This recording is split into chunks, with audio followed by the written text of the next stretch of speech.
A light rope is attached to a block of mass 4 kg that rests on a frictionless horizontal surface. The horizontal rope passes over a frictionless pulley and a block with a mass m is suspended from the other end. When the block are released, the tension in the rope is 10 Newton. Draw the free body diagram and calculate the acceleration of either block and the mass m of hanging block भन्ने सोधिरहेछ। तयार नि यो object को मास दिइरहेछ ठुलो block को मास जुन सरफेसमा रेस्टमा छ यसको कति दिएछ 4 केजी छ हो र अहिले यसलाई यो रेस्टमा छ है यो सरफेस र यो ब्लक को बीचमा फ्रिक्सन छैन फ्रिक्सन लेस भन्ने छ हो फ्रिक्सन लेस सरफेस र यसको मास हामीले फाइन्ड गर्नु छ र यो जुन रोपले यो दुईटा अट्याच छ त्यसको टेन्सन जुन छ यो पातलो वायर छ फ्रिक्सन लेस पुल्ली छ सँग अट्याच छ त टेन्सन कति दिएछ यहाँ मैले यसको यो किन भनेको त पनि भन्छु टेन्सन कति दिइरहेछ 10 न्यूटन दिइरहेछ हैन त्यहाँनि जहाँ जति टेन्सन हुन्छ नि त्यति नै यहाँ टेन्सन हुन्छ 10 न्यूटन हरेक पोइन्टमा टेन्सन के हुन्छ सेम हुन्छ किनकि जुन रोप हुन्छ नि त्यो आइडियल रोप हामी मान्छौं जसको जुन धेरै पातलो हुन्छ र यो पुल्ली र रोपको बीचमा पनि फ्रिक्सन छैन त्यसैले यहाँ जति टेन्सन हुन्छ त्यति नै टेन्सन हुन्छ र tension always away from the point of जहाँ पोइन्ट अफ कनेक्सन हुन्छ त्यसको अवेतिर लाग्छ यहाँ पोइन्ट अफ कनेक्सन छ त्यसको अवेतिर लाग्छ टेन्सन जहिले पनि हो र यो अब्जेक्ट यदि कुनै पनि अब्जेक्ट राखिरहेछ यसको मास छ कुनै पनि अब्जेक्ट कहीँ राखिरहेछ त त्यसको भर्टिकली डाउनवर्ड तिर एउटा फोर्स लाग्छ त्यो हुन्छ जसलाई हामी वेट भन्छौं mass times acceleration due to gravity त्यसमा पनि लागिरहेको तलतिर यसको mass times acceleration due to gravity जब यसलाई रेस्टमा छ जब यसलाई छोड्छ नि त्यति बेलाको टेन्सन जुन डेभलप हुन्छ यो रोपमा र मोसनमा आउँछ त यस यतातिर झर्छ होला नि त यो एक्सेलरेसन कति एक्सेलरेसनले झर्छ भनेर सोधिरहेछ त्यति बेला टेन्सन 10 न्यूटन डेभलप हुन्छ भनेर भनिरहेछ हो त अब यो दुईटाको फ्री बडी डायग्राम बनायो भने कस्तो देखिन्छ होला त्यहाँ हेर्नु यो ठुलो मास छ नि 4 केजी को मास क्यापिटल M इक्वल टु यसमा यतातिर फोर्स लागिरहेछ 10 न्यूटन हो यो फोर्स को हामीलाई एक्चुअली जरुरत छैन हो यसमा लागिरहेछ तर डाउनवर्ड लागिरहेछ माथितिर यो सरफेसले नर्मल रिएक्सन लागेर यो दुईटै फोर्स एकअर्कालाई क्यान्सल गर्दिन्छ हो त यहाँ हामीलाई यसको जरुरत छैन यो फोर्सको जति फोर्स तलतिर यो अर्थले लागिरहेछ जसलाई हामी वेट भन्छौं त्यति नै यो सरफेसले माथितिर फोर्स लाउँछ त यो फोर्स र यो फोर्स बराबर हुन्छ भर्टिकल डाइरेक्सनमा मोसन हुँदैन हो यो दुई एकअर्कालाई क्यान्सल गर्दिन्छ अब यसको हेर्ने हो भनेदेखि यो अर्को अब्जेक्टको फ्री बडी डायग्राम त अर्को अब्जेक्टमा तलतिर फोर्स लागिरहेछ कति mg माथितिर के टेन्सन र यो तलतिर एक्सेलरेटर छ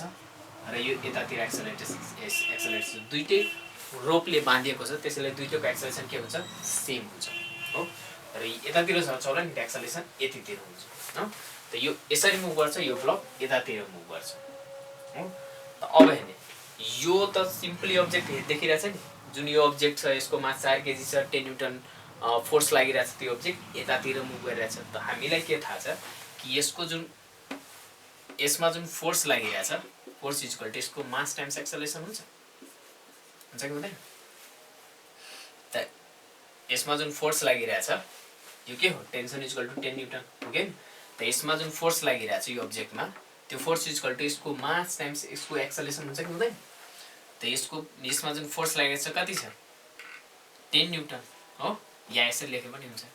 T is equal to mass times acceleration त टेन्सन कति छ 10 न्यूटन यसको मास कति छ 4 एक्सेलरेसन कति आउँछ इज इक्वल टु कति आउँछ एक्सेलरेसन इज इक्वल टु 2.5 हो 2.5 मिटर पर सेकेन्ड स्क्वायर अनि अब यो केसमा हेर्नु यो अब्जेक्ट एक्सेलरेटेड छ डाउनवर्ड तिर यो अब्जेक्ट यतातिर थियो एउटै फोर्स लागिरहेको थियो हो त्यसै मास टाइम्स एक्सेलरेसन लेख्दियो फोर्स इक्वल टु यो अब्जेक्टमा त दुईवटा फोर्स लागिरहेछ एउटा के छ माथितिर टेन्सन र तलतिर यसको वेट हो यहाँ पनि लागिरहेको थियो यता डाउनवर्ड mg हेरे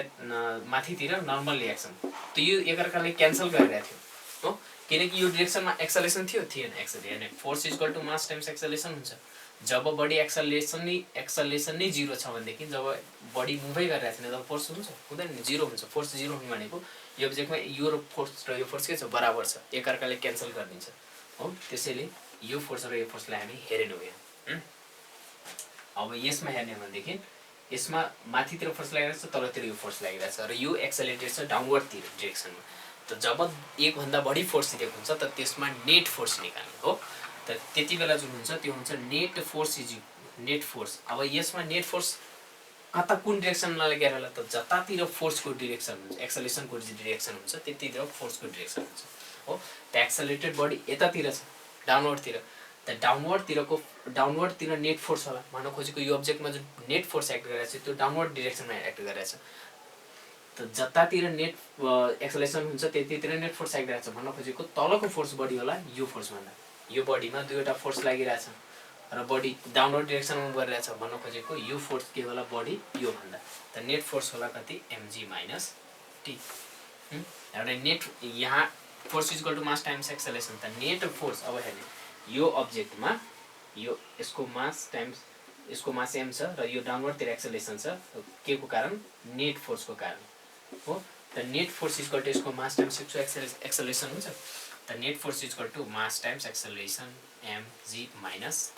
त अब जुन हामीलाई के चाहिन्छ t is equal to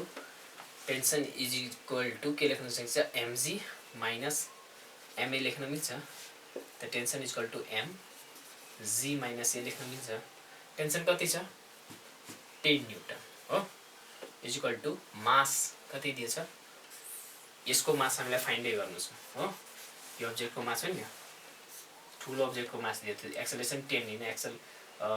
acceleration due to gravity को भ्यालु 10 लिने। एक्सेलरेसन कति छ यो अब्जेक्टको जति एक्सेलरेसन हुन्छ त्यति नै यो अब्जेक्टको एक्सेलरेसन हुन्छ। त्यो यहाँ हामी एक्सेलरेसन पत्ता लगाइसकेको 2.5 त्यो कति छ 2.5। त हेर्ने अब यो कति भन्छ 10 is equal to m 10 minus 2.5 भनेको 7.5। त m इज इक्वल टु हुन्छ 10/7.5 र यो आउँछ 1.33 kg। त्यसको मास हुन्छ नि त्यो कति छ 1.33 kg।